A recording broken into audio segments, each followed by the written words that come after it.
Welcome to This Week in Introduction to Corrections. We're going to continue our conversation surrounding the way that prisons and jails function by talking about the classification and custody levels within our facilities. In order for our facilities to run efficiently and with the best use of resources, classification is one of the most important parts of the correctional functions within our systems. This week, we're going to take a look at the history and development of our classification processes in corrections. We're going to identify the legal rationale behind classification and look at the goals behind the classification systems that are used. We're going to look at the different custody levels and the methods that are used for the housing assignments given to the offenders within our facilities and the idea behind reclassification once an offender is within our facilities. We're going to look at special housing assignments, the different categories that belong in this particular portion of classification, and why that's important. And we're going to look at how classification in and of itself is central to prison service operations. So let's start with Chapter 8 on classification and custody levels in Introduction to Corrections.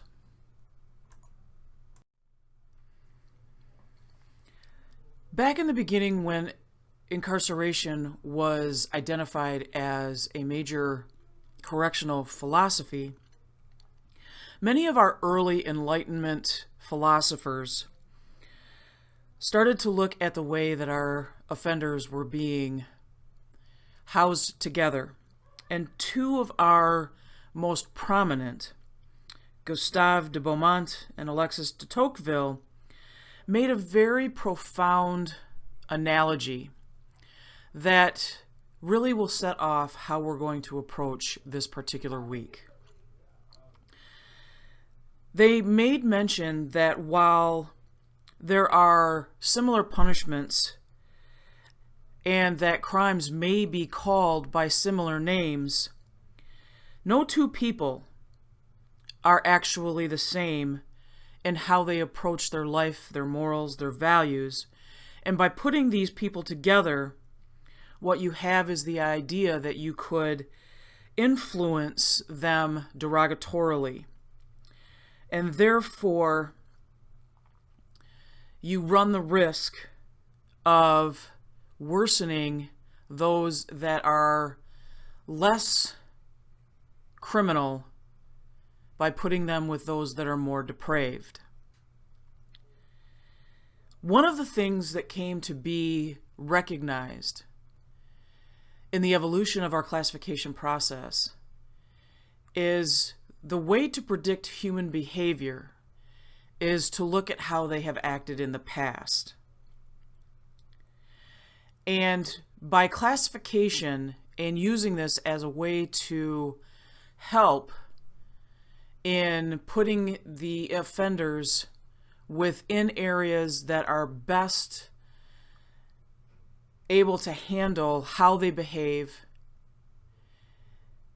then we are able to not only accomplish security, order, and treatment, but we're also going to be able to separate those persons who are particularly antisocial, amoral, and ruthless from those who are coming in and have not proven to be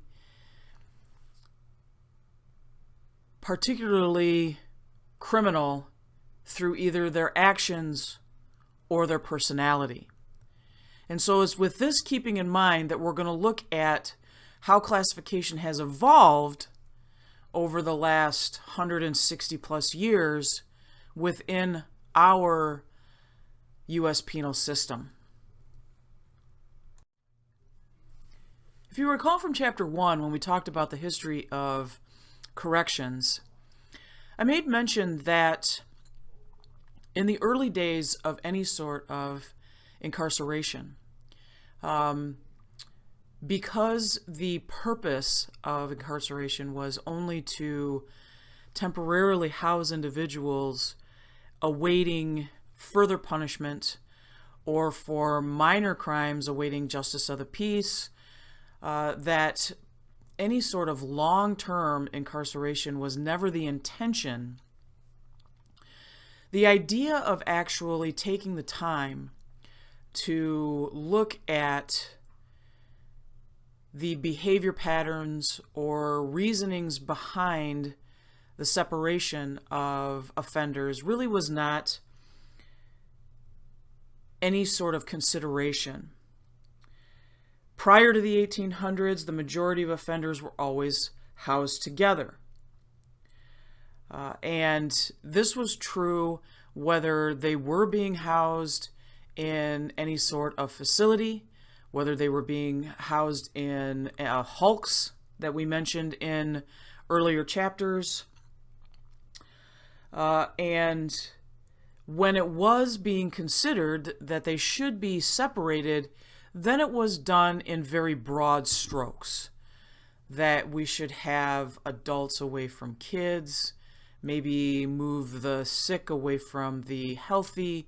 And so very, very broad terminology was used to classify without it even being considered that that was the right terminology. It wasn't until the mid-1850s that an individual actually took it upon himself to implement an actual classification system, and this came with Alexander McConaughey. Known more for the system that he implemented in giving us our modern day ideas toward things that we still use today in parole, which we will talk about in a later chapter. McConaughey oversaw a convict farm on Norfolk Island, which was near Australia. And the impact that he made within not only the ideas that he came with and implemented for indeterminate sentencing and the ideas of supervised release, which became known as a parole, he also came up with the classification system within his mark system, which is what he is best known for. In this mark system, the duration of the offender's sentence was going to be determined by the inmate's behavior. Again, a concept that we mentioned in the previous slide on the best way to figure out where the offender would best fit within any sort of atmosphere. And so it was in this inmate behavior and his willingness to work that he was able to implement this mark system. Now, the components to this mark system really came within 5 phases. These 5 phases became the beginnings of classification. And classification within this mark system was, first, the people coming onto Norfolk Island were going to be subjected to strict incarceration. This was a test of their willingness, and their behavior was monitored to see how they would act. If they made it through strict incarceration, they would then be moved to intense labor in a forced work group or possibly a chain gang. Again, monitoring their behavior, see how they would be working, and then from there, move them to limited freedom within a prescribed area. It allowed, again, workers to look to see how they would respond to that limited freedom, whether they would resort to past practices and past behavior patterns, or whether they would take that opportunity, become more accountable, and want to better themselves so that they could move on to what was known as a ticket of leave, which was a supervised release similar to what we look at as parole, and where they would be able to move off the island and work, check in with workers within McConaughey's base of operations, and once they passed that ticket of leave, they would be given the fifth phase, which was full freedom. The classification system that McConaughey came up with was designed specifically to identify those inmates who he felt were going to be good candidates for release off of the island. So this particular system, that was the first clear classification system, was a guide that helped predict the likelihood of convicts who would be successful in making it through their time on the island and into reintegration into society. Once the classification system and McConaughey's mark system on Norfolk Island proved to be successful, the English Penal Servitude Act had passed, and Sir Walter Crofton, who was the director of the Irish penal system, became aware of what was going to have to change within that prison system.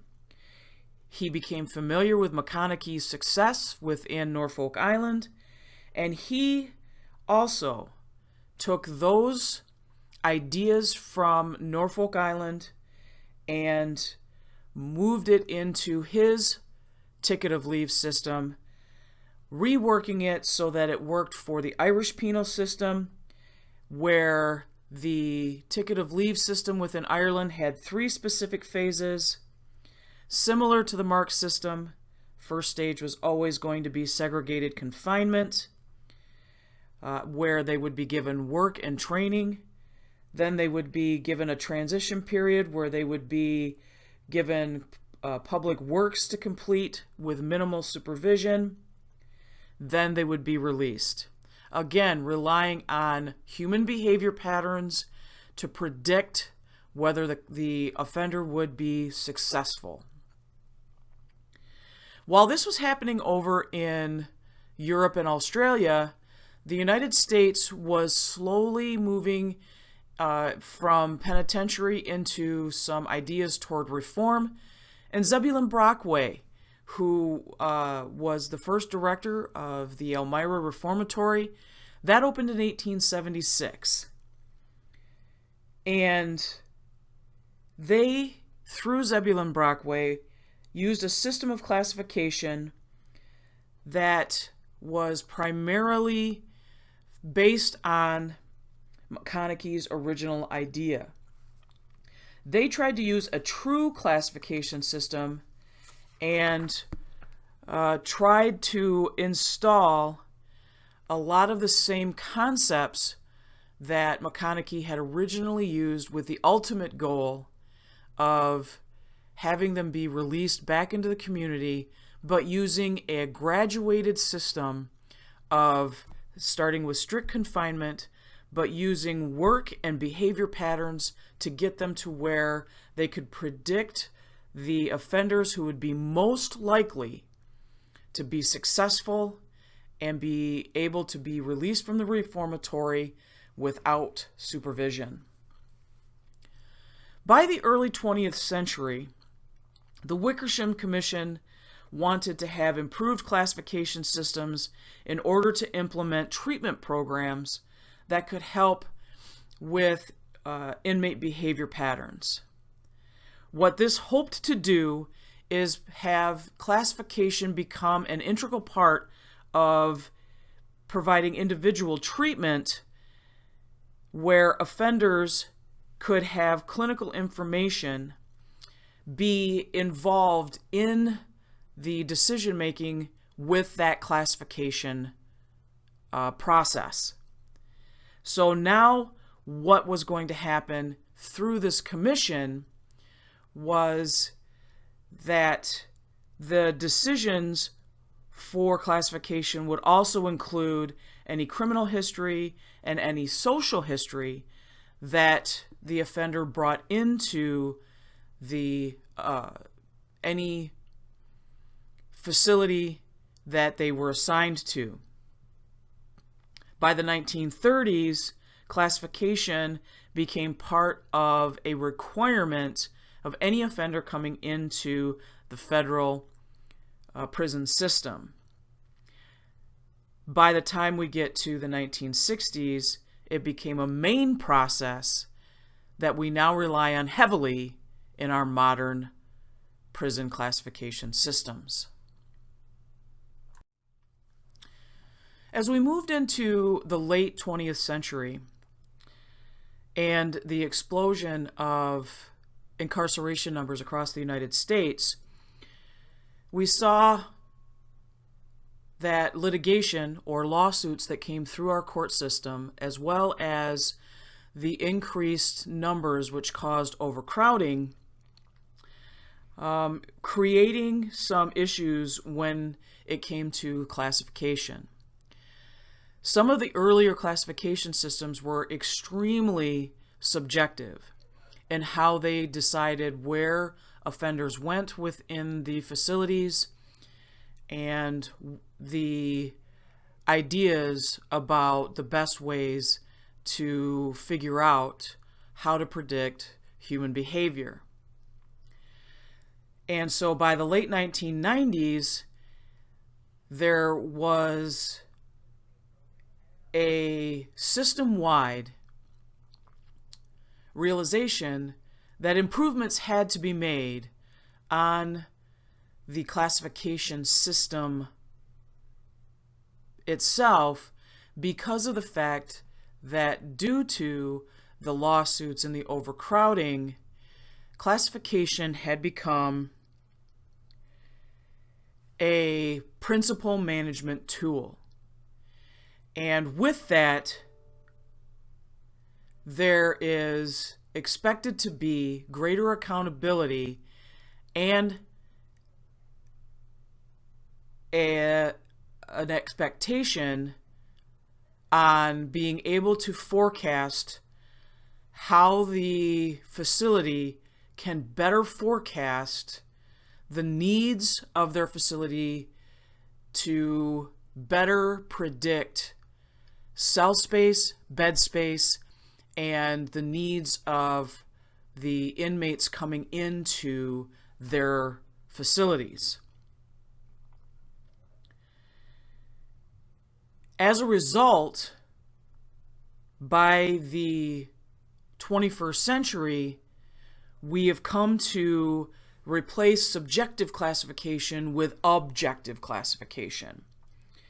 And these objective classification programs can be measurable and use a lot of the same criteria, but reduce the subjectivity that used to be used, and therefore be much more reliable when it comes to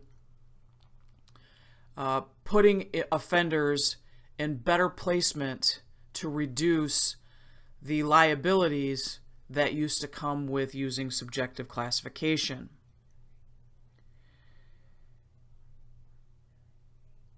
We have two types of classification, especially within our prison systems. And we'll talk a little bit about the difference between prisons and jails. But in prison systems, there are two specific types. You have internal classification and you have external classification. Internal classification is going to be when the inmate is assigned to a prison. An external classification is going to be given when the person is in a quarantine type situation prior to being assigned to a prison. So for instance, you have an inmate who has been sentenced to prison from a case they are sentenced to serve 10 years for a larceny. And they are sent to a prison, and it's during the quarantine section of this stay where they are going to be externally classified. Externally classified means they are going to be looked at. They're going to go through the objective classification process, and it's going to be determined, and we'll get into custody levels in a little bit, but the facility that they are going to be assigned is going to be decided. That is external classification. And because in Department of Corrections, State Department of Corrections, there is a lot of decisions to which facility they're going to go to, external classification is which facility they are going to be assigned.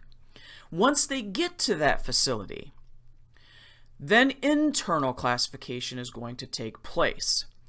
And internal classification is going to then trigger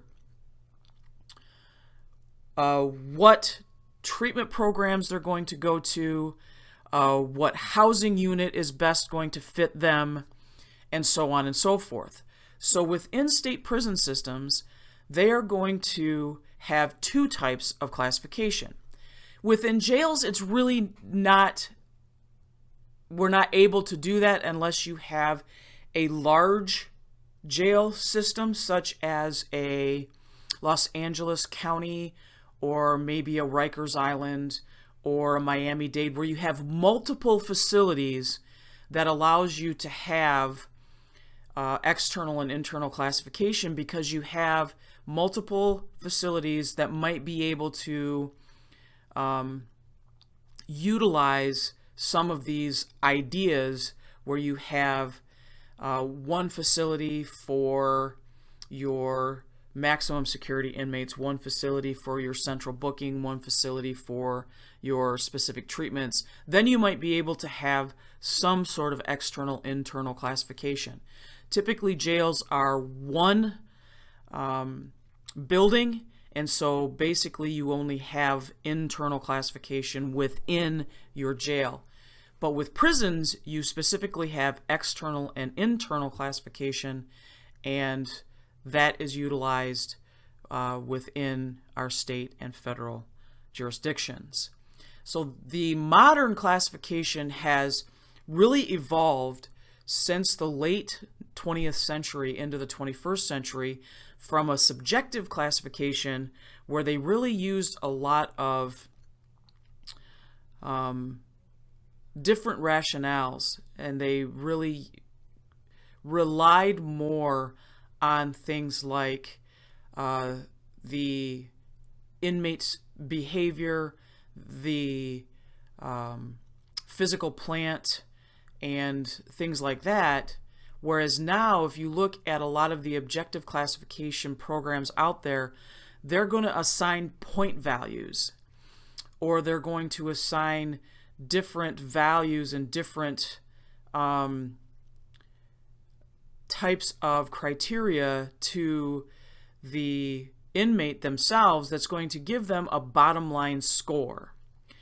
And within that score is going to then give them the type of security or the type of custody that they are going to have to be assigned to. So for instance, if you have a classification system that requires that somebody who is in your facility on a charge of child sexual assault, but it's their first time in prison and they don't have any other previous charges or anything like that, they're not an escape risk, and that's the only high point value, they still might be a medium security, and you might assume that that would automatically place them in a maximum security facility, and that's not necessarily true. Where in the old days of a subjective classification, those types of offenders might automatically be placed in maximum security.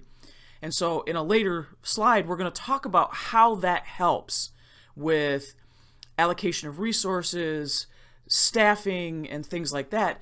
But moving from subjective to objective classification is going to allow for better use of facility, better use of programming, better use of resources, better use of finances, and therefore what we have is a better way to use and be able to place offenders within our facilities and serve them and us, staff, better with the resources that we have.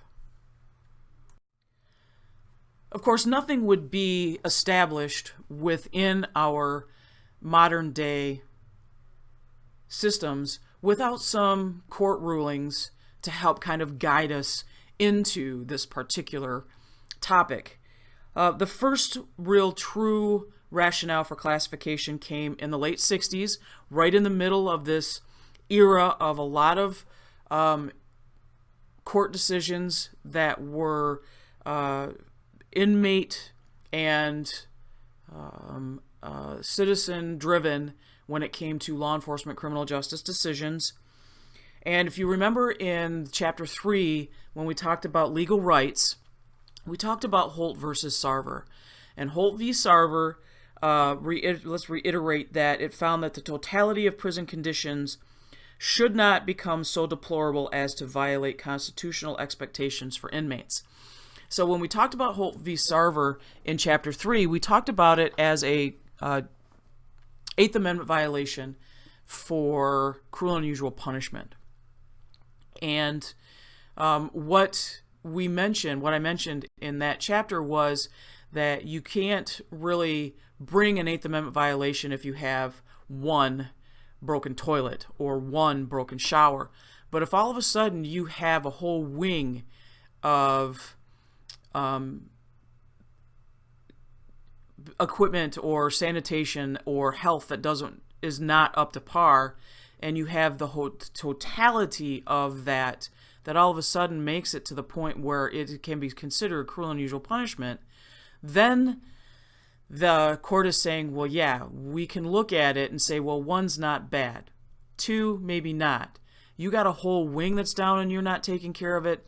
That is a totality of circumstances that we now can see is rising to the level of cruel and unusual punishment. That was the beginning of institutions having to look at things and going, okay, there's the standard. They're going to look at things totally and look at it. So that was the first one that came in, and what that set the standard for is there was a precedent. And a precedent means there was something that was there that could be referred to at a later time. And that was the first case where if the inmates or somebody could show that conditions were getting so deplorable that you could look at things as an overall picture, not just one instance here, one instance there, and they could look and say, yeah, that's not bad. But if you looked at things as a whole, then they could say, well, this is getting out of hand.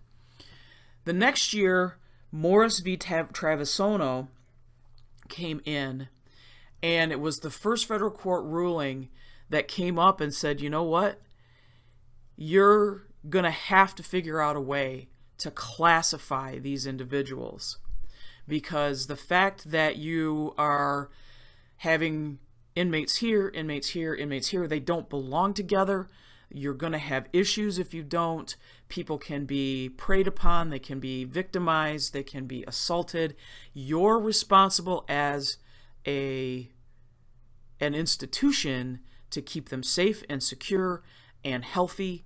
And therefore, again, we can look back to Holt v. Sarver as a totality.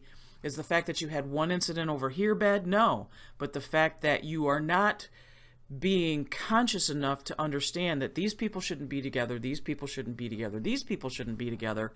We're looking now, you need to have a classification system. And that's what Morris v. Travisono did. And so they also laid down that there should be detailed procedures for classifying prisoners that were in the federal court system. Now remember, federal, state, two different things. And so what happened was the federal court system, as being ruled by Morris and Trovicino, okay, federal court said, yeah, we'll put together a federal court system. State prisons said, well, that doesn't apply to us. Until Palmigiano v. Garrahy in 1977. And they came up with the importance of a classification process and the operation of a prison system. And by that time, the Morris Rules had come into effect. And the Morris Rules were the federal mandate that showed that classification was essential to a well-run prison and contributed to treatment objectives as well as, and this is more important, custody, discipline, work assignments, and other things that contributed to the inmate existence. Classification is essential to the operation of an orderly and safe prison, and that came out of the Palmigiano decision. So it was in this fact that they started to realize only within the last 40 plus years that classification serves as a central organizing component when processing offenders. So they started to figure out that it is necessary to make sure that you take the time to place offenders where it would best not only keep them safe, secure, but where you can give them their treatment objectives, keep them in discipline, have proper work assignments, and make sure that we can keep, as a staff, a safe and secure facility. There are also a lot of economic advantages to classifying inmates efficiently, as I mentioned in the earlier slide, is that making sure that inmates are not overclassified and we're not over-predicting how inmates are going to act means that we can reallocate those resources and make sure that we're putting our staff where they actually need to be. And so it allows for the redistribution of personnel and permits for a better response when we have crises happen. And so those three big cases helped to establish the absolute need for a good classification system within state, federal, and local institutions across the United States. When we're looking at the types of accomplishments any classification is trying to do, we look to the four that are listed on the slide here. First and foremost, we're trying to protect the public from future victimization. And in translating that, we'll discuss each of these in an upcoming slide. We're also trying to protect inmates from one another. And in early times, that was not a consideration. And as you recall, mentioning both in a previous lecture and earlier in this lecture, housing inmates all together, that was not a consideration, protecting inmates from one another. We just needed them to be in a place they couldn't necessarily escape. We also need in a classification system a way to control inmates' behavior so that they understand why they are where they are and what we want them to do while they're in the facility. And the last broad goal is to provide planning. Part of providing planning is going to also provide accountability for them as well as staff. So if you have a good classification system, what you're hoping to do is make sure that you have these goals as part of your system and a way to accomplish these goals through your system, whatever it is. There are a lot of different objective classification systems out there, and in the next several slides we're going to talk about how these goals of classification can be accomplished. The number one goal of any classification system is to protect the public. Being an important element of corrections, it's going to be the most paramount. We want to make sure that any inmate that is sentenced to a facility is held accountable for what they did, the crime they committed, and make sure that they don't go back out into the public to cause more harm. So a key issue in classification is going to be to figure out how likely they are to go back out into the community and commit further harm, and then using that information compared with trying to predict their future behavior, and then we use that in trying to give them a proper level of security while they are in the facility. So that's part of this objective classification process. We don't want to give them too high of a classification to which they don't deserve, but then we don't want to give them too low of a classification that they could easily leave our custody and go back out and create harm to the public. So one of our primary and paramount goals is to protect the public.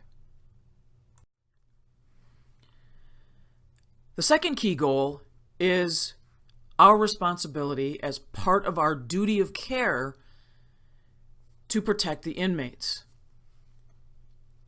And while classification cannot totally take away the prospect of violence within our facilities, and classification really cannot be expected to accomplish that task, there are ways that the systems of classification can be put together to try and do a risk assessment to make sure that the best possible tools are in place so that we can try and put the offenders that are most predatory in a place, and the ones that can mostly be preyed upon in another place, and therefore try and reduce the risk to those inmates that can be most vulnerable, while also trying to reduce the risk to facility security by trying to reduce the risk of prison violence. And so we take the opportunities in these classification systems to identify those that are most at risk for victimization, most at risk to perpetuate violence, most at risk to be predatory, and use all of that information to make sure that inmates that need to be protected are protected, and the facility that needs to be secure stays secure. Classification also has a goal of trying to control inmate behavior. This is done through a process of rules that are placed that also have rewards and punishments that are given. One thing that we'll talk about in a later slide, but we'll touch on just for a moment, is this idea of reclassification. When inmates are initially classified, and then their behavior dictates, either good or bad, that they be reclassified to a different area or to a different security level, then what happens is that they know that their behavior has resulted in this change. So reclassification becomes a tool to controlling inmate behavior. And one of the first things that we talked about in this lecture was the idea of trying to predict inmate behavior, but also one of the things that classification becomes instrumental at is this idea of controlling inmate behavior. For example, you have an inmate that's on your post, and they are now running a business or a canteen of their own. Well, they know that they can't do that. And so you discipline them, and because they have their own little business, you're going to move them. Well, what's that going to do to their business?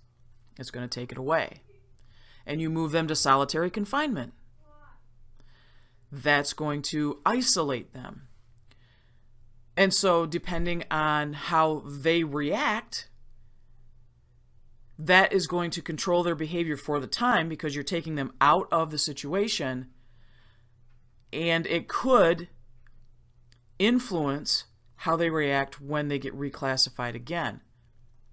So you have ways through reclassification to screen and give rewards for inmates who maintain good behavior, and you have screening for inmates that have special risks and those that require special security.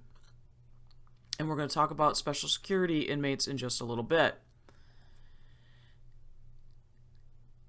So the idea behind controlling inmate behavior is a way to, number one, put the accountability on them.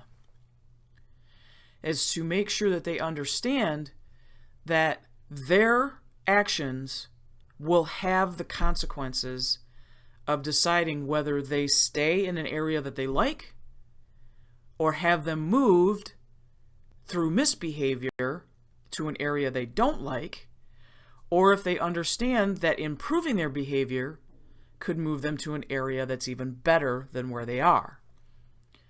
So classification can be that tool to controlling inmate behavior.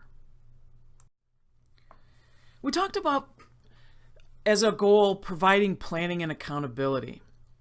And earlier we talked about the idea that having any sort of classification system will allow for the correct allocation of resources where they're needed.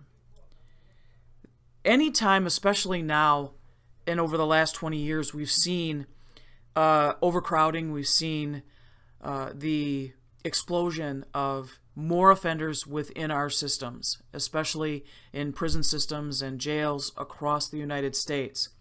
If we have an efficient and working classification system, what it allows is an efficient use of resources so that you're not overspending on inmates who do not need as much supervision or intervention as others. For instance, if you have minimum security inmates that are being housed in maximum security prisons, you're spending money that does not need to be spent because they do not need the supervision that maximum security inmates need.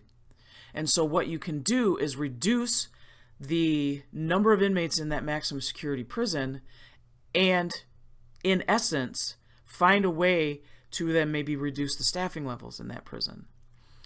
And speaking in hypotheticals, because what you want to do is eliminate overclassification. You want an objective classification system is what can be used to help with that. And so you have the tools to look at those offenders and make sure that the system you have in place is correctly identifying those inmates that don't belong in a custody level that is too high and requires too much supervision. What happens is they can, through controlling their inmate behavior, if they need to be reclassified at a later date, then you reclassify them at a later date. Okay? And so that puts a lot of the onus on them as far as their behavior is concerned. But to start at a high classification, you give them no incentive to act better. Okay? What you do is try and classify them at the lowest restrictive level they have, and from there, their misbehavior or good behavior will dictate where they go from there. And if you start them at a higher level, then what's going to happen is that they are going to see no incentive to act any better, and you're going to end up with an overclassification and not be able to reallocate those resources that you need. And so providing planning and accountability is going to be more fiscally responsible, it's going to be a better use of your resources, and you're going to have inmates where they belong. Now we're going to take a moment and talk about the classification system and the process that occurs once the offender comes into our facilities. It usually comes in two phases. We've already talked about the reclassification system a little bit, but the first phase that an offender goes through is going to be the initial classification. And this is when they first come into our facilities. Now, classification is something that is going to happen throughout the offender's stay in our facilities and is going to be dependent on the behavior of the inmate, as I've mentioned previously, and therefore whether the inmate continues to act as either expected or how we desire them to. Their custody level can change either to become more restrictive or less restrictive, depending on how they would like their stay to continue, as well as how we feel their actions have dictated what their custody level needs to be. So classification is not a stagnant endeavor.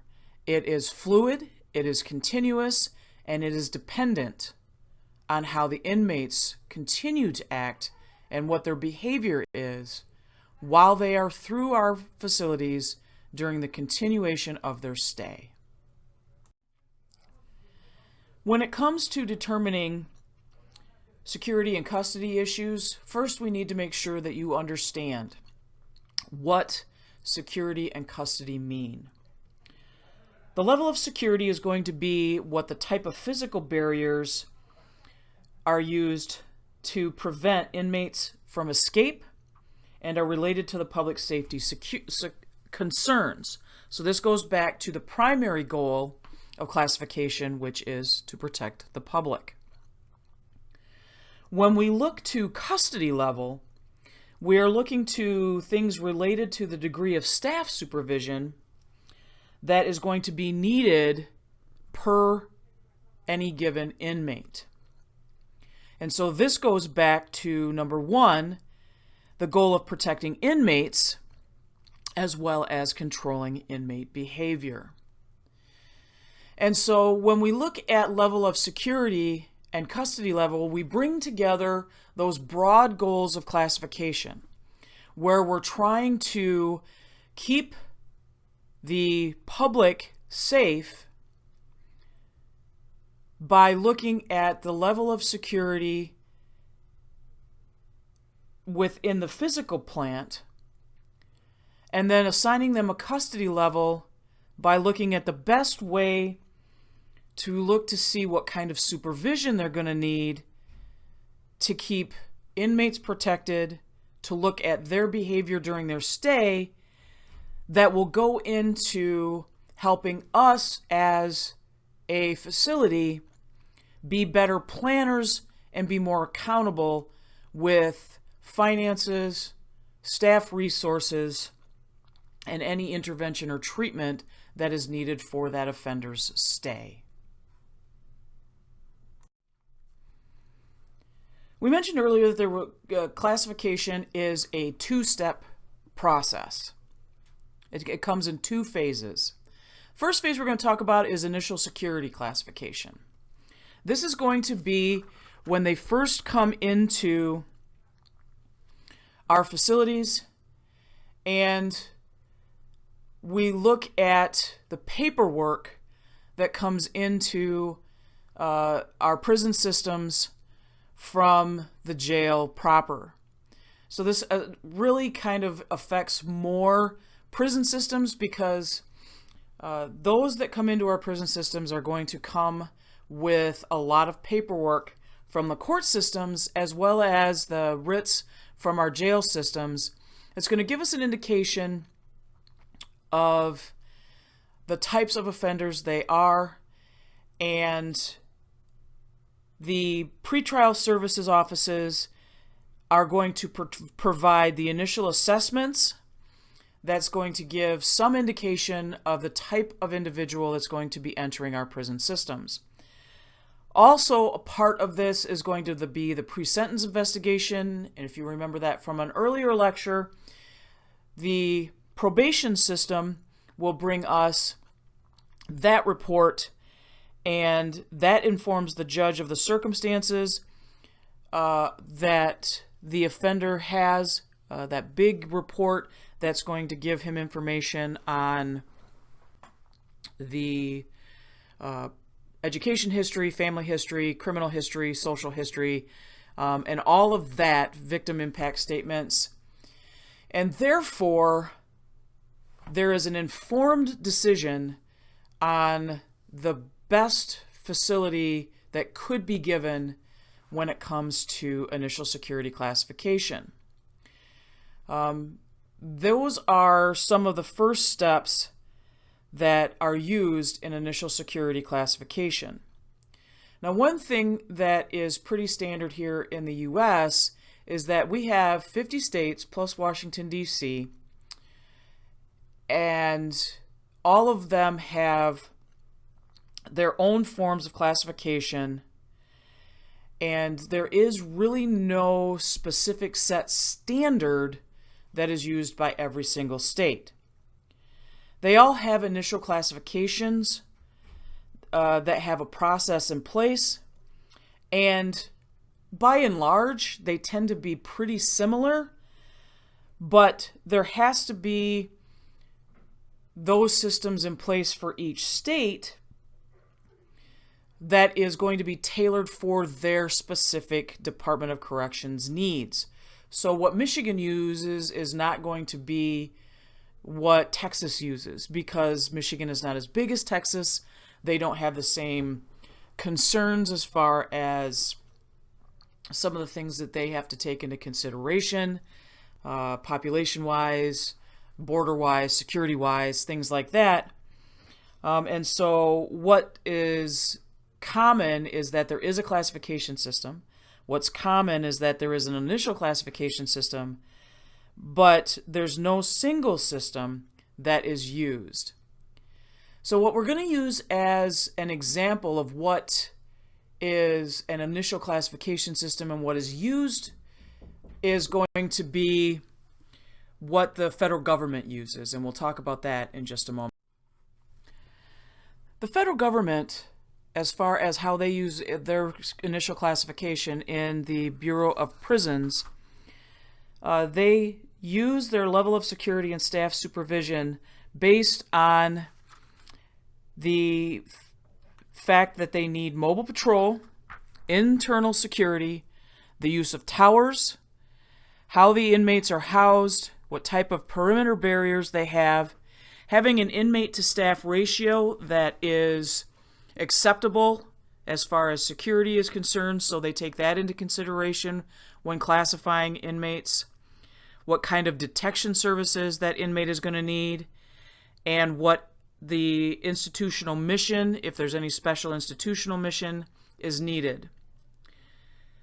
The type of system that they use is called Sentry. Now, the Sentry system is a comprehensive database that is used to classify and track the systems within inmates within the system. What is unique about the federal government is they have to track their inmates across the United States, as opposed to state inmates that are only tracked within the state proper. And so part of the Sentry system is that they cannot assign any inmate a security level unless the employees within the prisons fill out a particular inmate load and security designation form. Now, these forms have basic data that need to be placed on this form as a collection tool that helps with both security and treatment issues, and therefore help them figure out the level of security and supervision the inmate requires, the level of security and staff supervision the institution is able to provide, as well as inmate program needs. What this in the end will do is help them come up with specific considerations that the Bureau of Prisons need to take into consideration.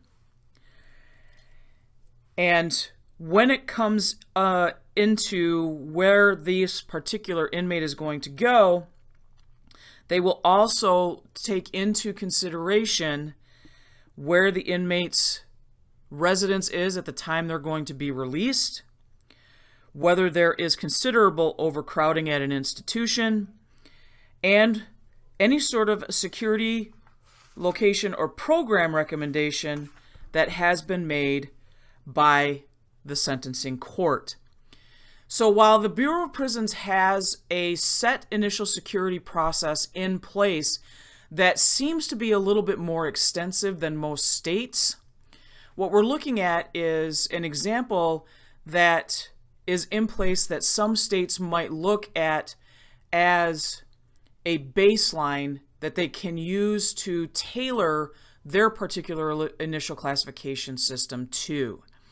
It doesn't mean that they have this particular system, but they might use some of the same concepts for consideration on what they're going to use to try and get their inmates initially classified through their system. So this is just an example of what the Bureau of Prisons uses and how it helps them to collect information and track their inmates throughout their institutions in the United States.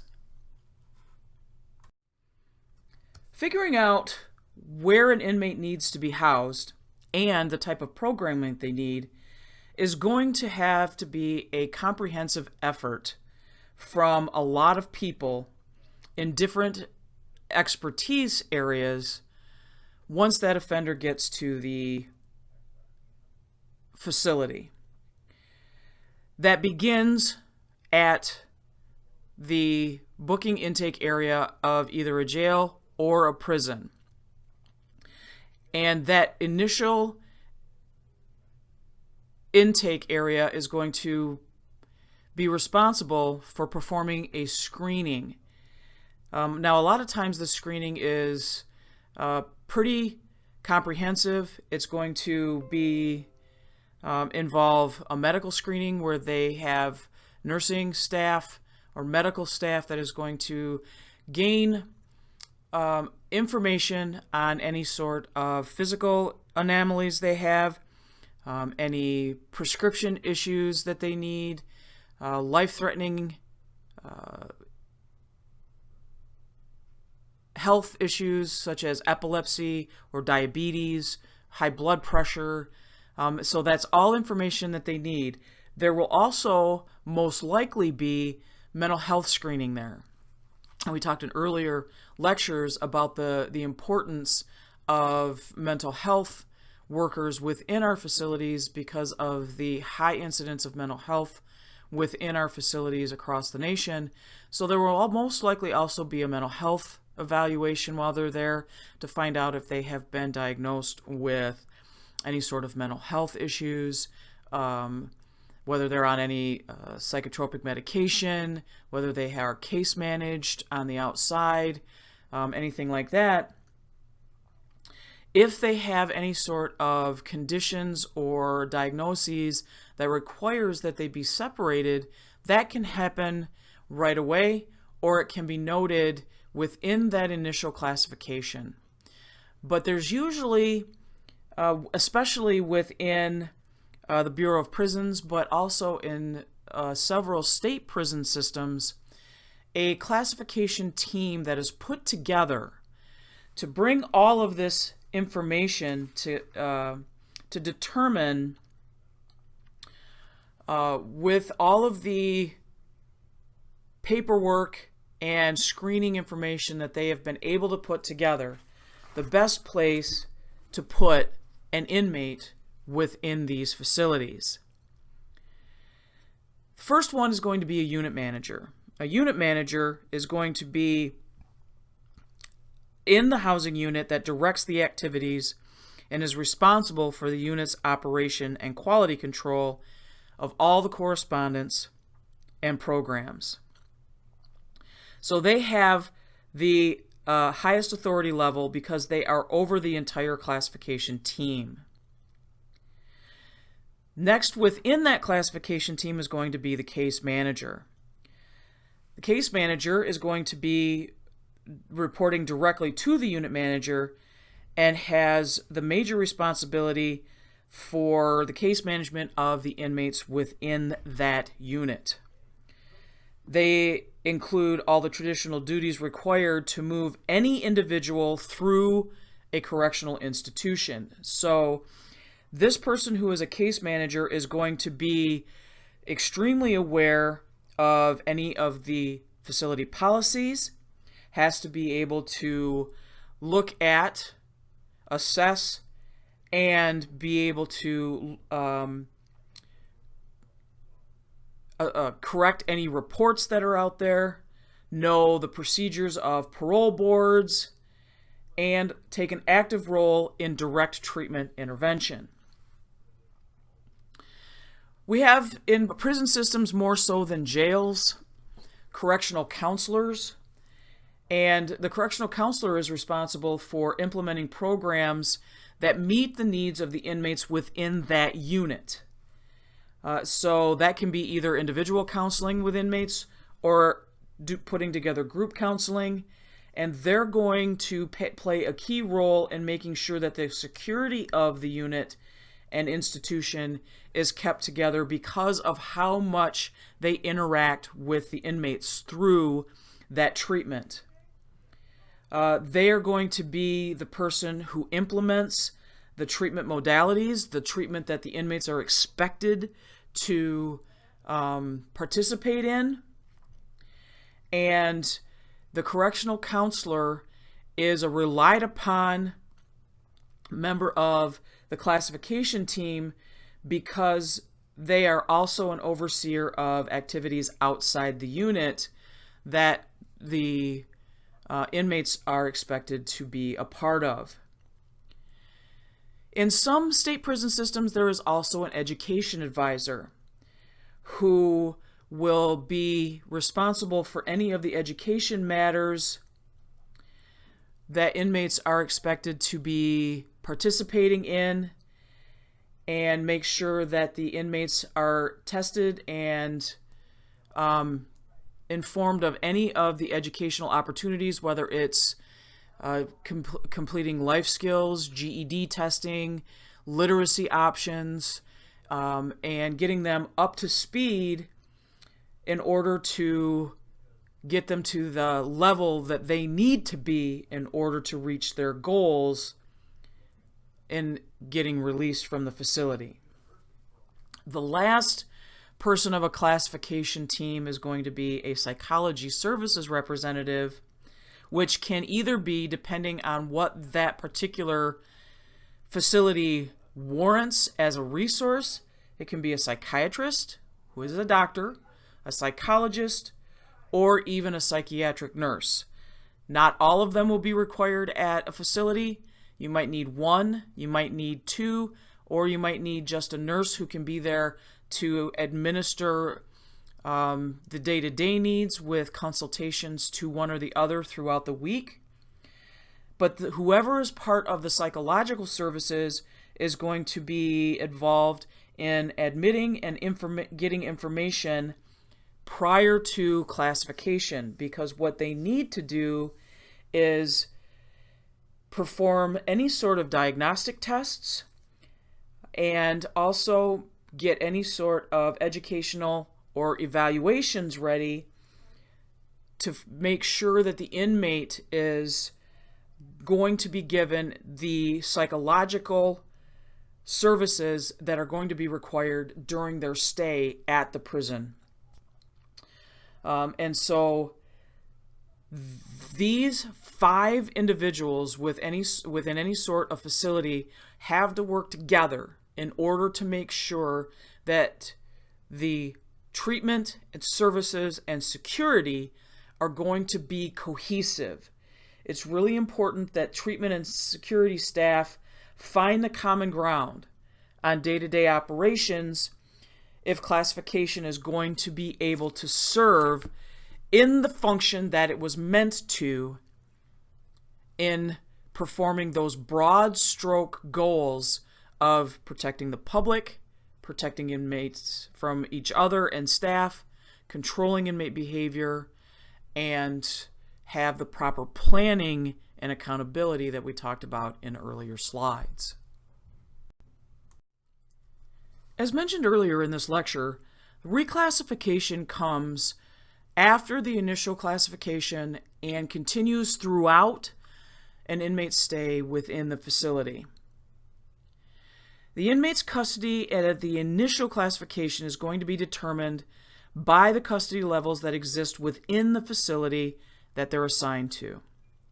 It's going to be determined on the lowest level of custody and will be reserved for those that that are allowed to be in those community-based activities. If at the initial classification inmates are not allowed to be in that community custody, then that initial classification will be figuring out where they are allowed to go. At reclassification, it's going to be dependent on rewards and punishments, inmate behavior, keeping the facility safe, and it's during that reclassification process that the inmate will be determined to either stay at the custody level they're at or go to a lower or higher based on their behavior or treatment levels. Part of classification and part of the custody levels is also a realization that you have the propensity to have those inmates that require something that is beyond your minimum, maximum, and medium custody inmates. And so special housing assignments are provided as a result of the need and the realization that there are inmates that don't fit into what we would consider our normalized custody levels. And as we discussed in Chapter 7, the last chapter, the design of our facilities have been based on the needs of those inmates, and classification has kind of followed along. The reasons for having special housing assignments was to take into consideration the special security considerations of those inmates that either could be victimized or were violent in nature enough that they needed to be kept away from general population. So we break them down into 2 specific categories that we're going to be talking about in greater detail over the next couple of slides. The first one is protective custody, and then the second one is going to be administrative segregation. Now, both of them are not meant to be punitive, and that's the biggest thing that needs to be realized in coming up with these special housing designations. Is they are not meant to be punitive, they are meant to house those that, for classification reasons, have special designations that require that they be housed with other like inmates in order for them to be kept either safe or with other people because of their behavioral patterns. And so it's meant to keep the institution safe and secure, as well as controlling inmate behavior and to keep the public safe. And therefore, it cannot be considered punitive in nature because we're not punishing the inmates.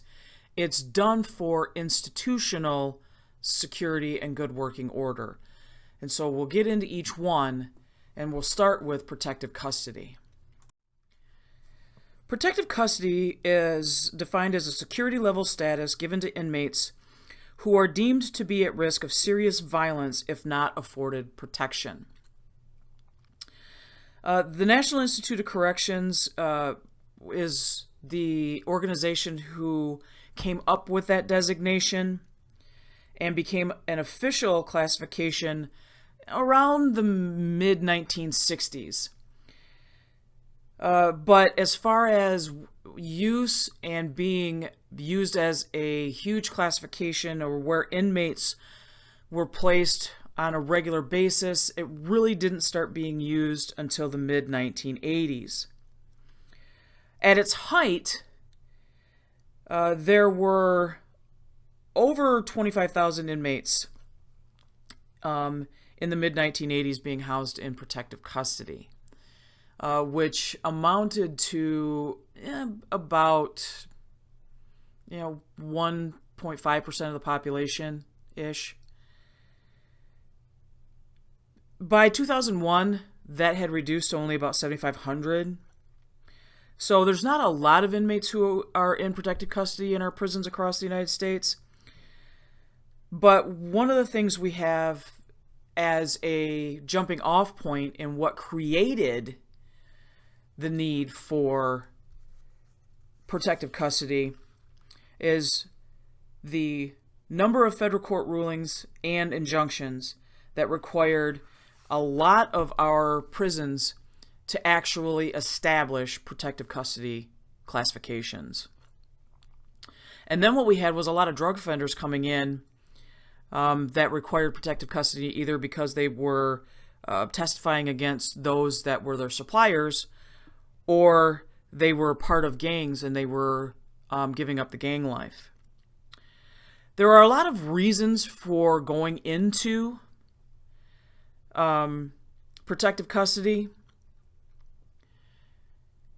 and they can be broken down into several different reasons, either being sexually harassed or being pressured for sexual favors. A lot of inmates know that they can be pressured into sex, and we'll talk about the idea of that being pressured for sex in a later lecture. But it still happens. We still are obligated to try and stop it.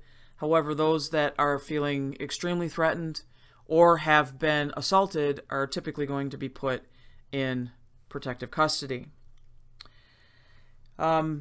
Being an informant, and when we talk about in a later lecture our prison subcultures and what it's like to be an inmate in our facilities across the nation, that's one of those things that is kind of a no-no.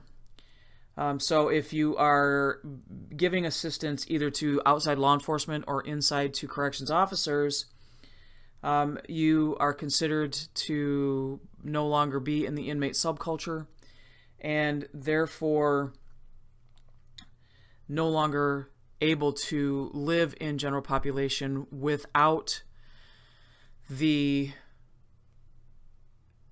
chance that you're going to be subjected to prison violence. So they will most likely be placed in protective custody.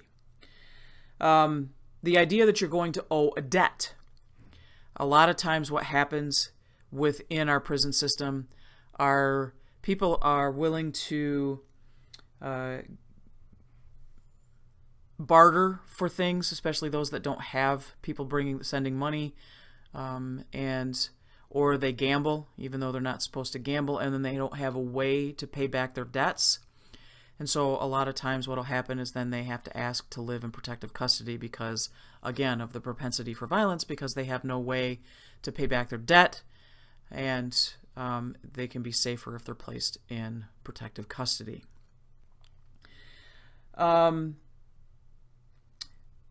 As far as type of crime is concerned, while there is still some types of crimes that require protective custody, it has been in recent years that federal regulations have passed rules of confidentiality that make it harder for older types of crimes that used to require crimes like child molesters, pedophiles, those that were typically put in protective custody just because of the type of crime they committed. They no longer are automatically put in protective custody because it's no longer allowed for the release of that information, and they know better than to release on their own what they've been placed in prison for. But if it gets out, then that type of crime still will allow for placement in protective custody. So there are some crimes that can result in placement in protective custody.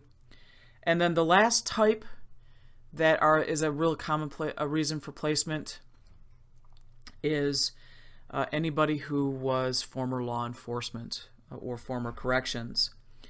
And that's because of the fact that they are targets and would be subjected to undue violence while they are in prisons, and therefore they would be placed in protective custody. Again, as mentioned in the earlier slide, the courts have been explicitly clear that if you are placed in protective custody, this is not a punitive measure. This is because their prisons are under obligation to try and make the facility as safe and secure for inmates and staff as possible, and therefore the inmates in protective custody must be afforded the same type of programming and privileges as those in general population, and must have the same type of modifications required to make that happen, which is going to place additional burdens on administrators, because that's going to be one of those places that allocation of resources are going to have to go. So protective custody is one of those places where specialized inmates that could be victimized are placed based on criteria that would make it more plausible that they could be the victim of violence or some sort of assault or some sort of place that if they were put in general population, they would not be safe. As far as administrative segregation is concerned, it's kind of the opposite. We're placing people in administrative segregation because they are making the institution unsafe based on their behavior and propensity for violence. So we have to make a place for them because of their actions and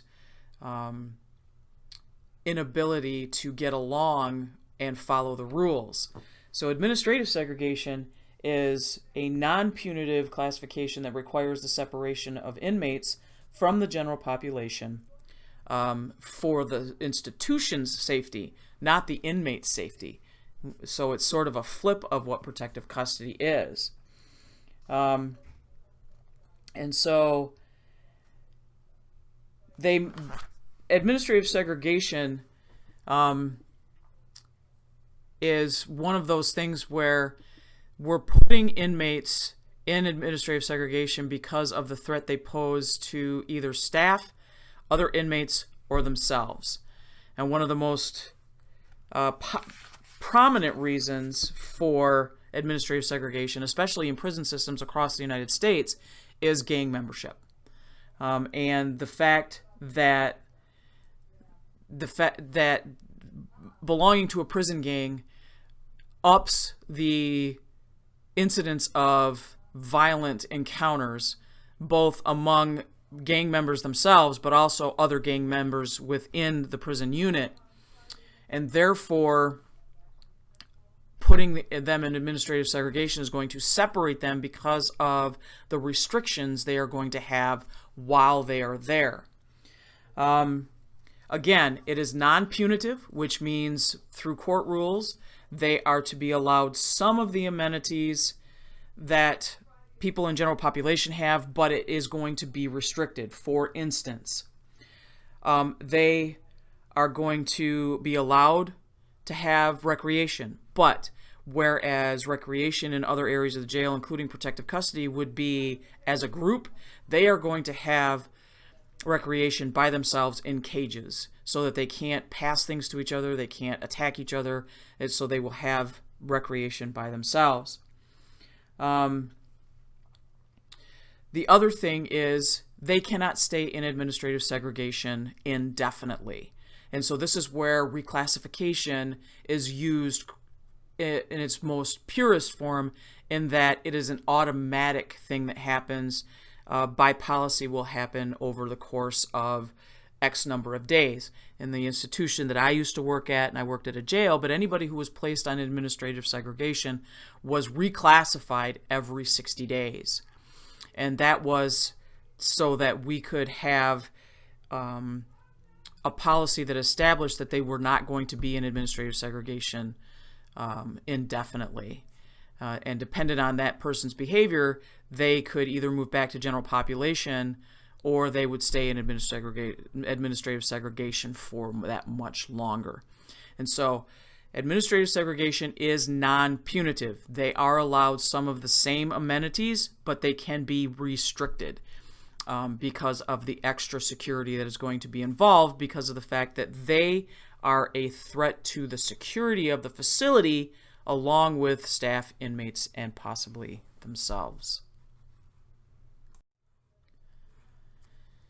When it comes to how we designate whether somebody is going to be in a specialized offender category, we have to look at the characteristics, issues, or specialized needs that are going to set that inmate apart from the general population. So by looking at these particular things, we have to look at what the facility has to give that particular inmate and what it's going to do as far as affecting where in the facility that inmate can be housed.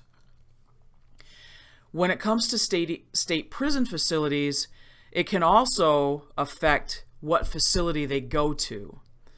So when we're looking at specialized offender categories, we're looking at, and we're going to have a whole chapter in an upcoming lecture on special offender inmates and how this can affect where they go. State prisons have the luxury of specific prisons that these offender category inmates can go. And if they go to specific facilities based on their security level, such as minimum, medium, maximum, then they get to that facility, and within that facility there is going to be housing units that might be able to classify them based on their offender category. Jails don't have that luxury, again, because they are one institution.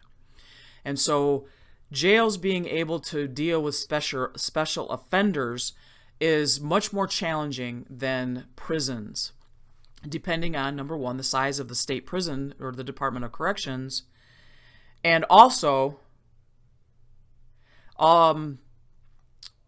being able to look at the offender category and classifying them both as a security level and a custody level.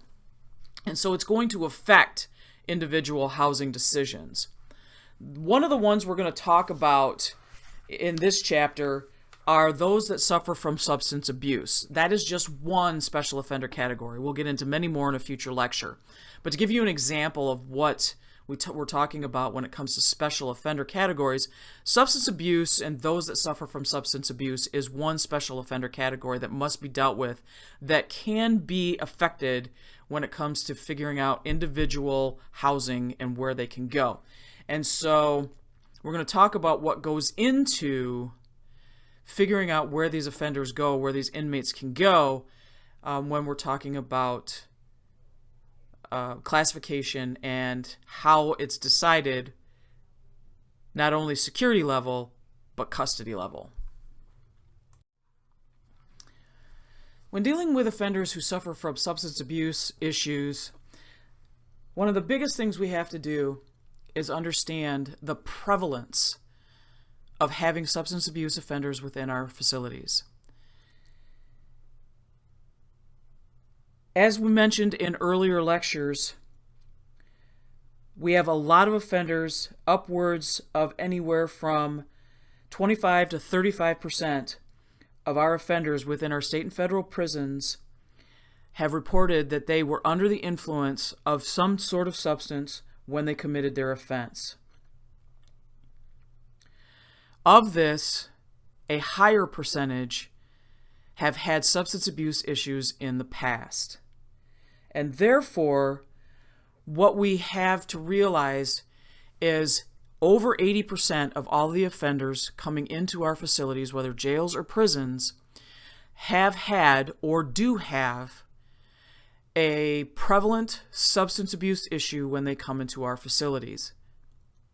And therefore, we, as an institution, need to take that into consideration when we are classifying the offenders and deciding what is going to be the best possible solution in classifying them into not only a security level, which again is figuring out which institution and which security they're going to be, minimum, medium, or maximum, or are they showing signs that they are going to need a protective custody or an admin seg. And then on top of that, what custody level they're going to need. Is there a treatment area, housing unit, that is going to help them with their substance abuse issue? If we get somebody who comes into our facility and they're going to have to go through detoxification, which at a prison's level is not as prevalent as in a jail setting. People who come into our jail settings, as we mentioned in our chapter on jails a couple weeks ago, detoxification is extremely relevant and very prominent within our jail settings. Those that come into intake into our jails are going through detoxification with much more frequency than those going into our prison systems. So we have to have detoxification available within our classification at the jail level. But at the prison level, there also needs to be available those types of people and programs available to also counsel on AIDS-related risk behaviors that can help reduce substance abuse, substance use once they get there, if they do come in and have to detox from whatever substance they are addicted to at the time. And so that is the first step in substance abuse issues, is making sure they are completely detoxed from the substance that they are in, and then also providing them with counseling to reduce the risk of any risky behaviors, not just AIDS related, but any communicable disease that we also mentioned earlier that could pose a significant health risk to them while they are within our facilities. The treatment programs that are there involve any sort of screening. So screening is going to serve two major purposes. It is going to provide the presence of any sort of condition that has up until then not been detected, and then going to help with giving them data to figure out where the offender should go for treatment within the prison system. As far as screening is concerned, the social health and criminal justice system workers, so we're talking anybody who is outside prior to the prison, and medical screening, as far as anybody within that classification team that we talked about in an earlier slide, have to determine if there is going to be enough criteria to put this inmate into a drug treatment program. So screening becomes incredibly important, because the earlier the intervention, the more likely that inmate is going to have a better chance at getting through the treatment program and being successful at recovery. Another use for screening is going to be what type of treatment is appropriate. There are a lot of different types of treatment that are going to be available, and it's not a one-size-fits-all type of treatment programming available for our inmates. And so part of the screening is going to help determine which program is going to be the best based on the screening process and all of the input and information that has come from all of the team members. And some of the things that need to be taken into consideration is the severity of the addiction, the level of care needed, and things like whether they're going to need inpatient, outpatient, and figuring out what is going to provide the most chance at a lasting recovery. Because everybody who knows somebody or a story that is involved with recovery is it is a lifelong process.